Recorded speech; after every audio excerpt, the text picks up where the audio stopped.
સુરત શહેર પોલીસ ઝોલાછાપ ડોક્ટરોને બેનકાબ કરવાની મુહિમ જારી કરી છે। તે ઈચ્છાપર પોલીસે અલગ અલગ જગ્યાએ દરોડા પાડી પશ્ચિમ બંગાળના 3 નકલી ઝોલાછાપ ડોક્ટરોને પકડીને કાયદેસરની કાર્યવાહી હાથ ધરી છે। સુરતમાં છેલ્લા ઘણા સમયથી નકલી ડોક્ટરોની હાટડીઓ ધમધમી રહી હોય, જેની સામે પોલીસે પણ ઝુંબેશ શરૂ કરી દીધી છે। છેલ્લા 2 મહિનાથી સુરત પોલીસ દ્વારા ચાલી રહેલી આ ઝુંબેશમાં ઈચ્છાપર પોલીસે પણ વર્કઆઉટ કરી 3 ઊંટ વેદોને પકડી પાડ્યા હતા।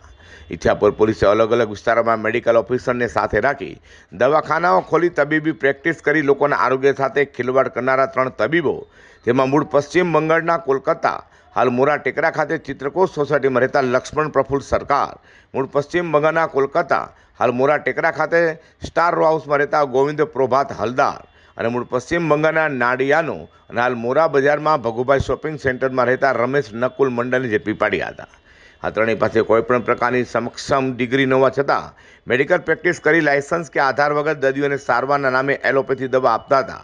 પોલીસે દવાખાનામાંથી દવા થતા મેડિકલ સરસામાન મળી 13,000થી વધુ મુદ્દામાલ જપ્ત કર્યો હતો। આ મામલે ઈચ્છાપુર પોલીસમાં ત્રણેય સામે અલગ અલગ ગુના નોંધી વધુ તપાસ હાથ ધરી છે। Bureau report, return news.